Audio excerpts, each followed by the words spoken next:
इस क्लास में हम क्या पढ़ रहे हैं, मूलों की प्रकृति निकालना।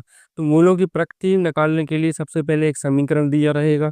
समीकरण क्या है अपना, ए एक्स वर्ग धन बी एक्स धन सी बराबर 0। ठीक है, देखो दो प्रकार की मेथड है, या तो आप गुणनखंड विधि से निकाल दो, उसमें डायरेक्ट एक्स के मान निकल आते हैं, नहीं बनता, ठीक है, तो आप ये वाली मेथड यूज कर सकते हैं। इसमें एक्स का एक फॉर्मूला होता है क्या, ऋण बी धन ऋण अंडर रूट बी वर्ग ऋण 4ac बटे 2 है।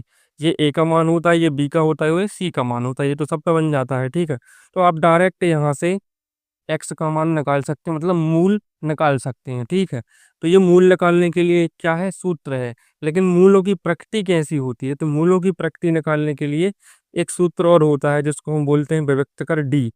ये होता है बी वर्ग ऋण 4ac, मान यही रखना है इसमें। ठीक है, बी वर्ग यहाँ से 4, उसमें है ए ये वाला और सी ये वाला। ठीक है, अब मूल की प्रकृति क्या है, कि मूल वास्तविक है कि बराबर है, कैसे हैं। ठीक है, तो पहली कंडीशन क्या होती है, जब भी हम बी वर्ग ऋण 4ac निकालते हैं, यदि उसकी वैल्यू जीरो से कैसी आई, बड़ी आई। जब जीरो से बड़ी होती है तो दो मूल निकलते हैं, वो भी कैसे निकलते हैं, भिन्न। इसलिए इसको बोलते हैं दो भिन्न वास्तविक मूल, मतलब एक्स केस में दो अलग अलग मान निकलेंगे। क्लियर।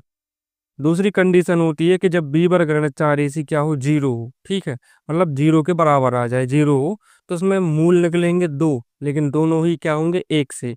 कभी हमने पिछले क्वेश्चन में भी देखा, कभी कभी एक्स की वैल्यू एक्स ही निकल आती, वो यही कंडीशन है। ठीक है, और तीसरी कंडीशन होती है बी वर्ग ऋण 4ac जब छोटा हो जीरो से, मतलब ये माइनस में आए, ठीक, तो इसके कोई मूल नहीं होते, मतलब वो फॉर्मूला अपना गलत है। तो इतनी सी चीज है।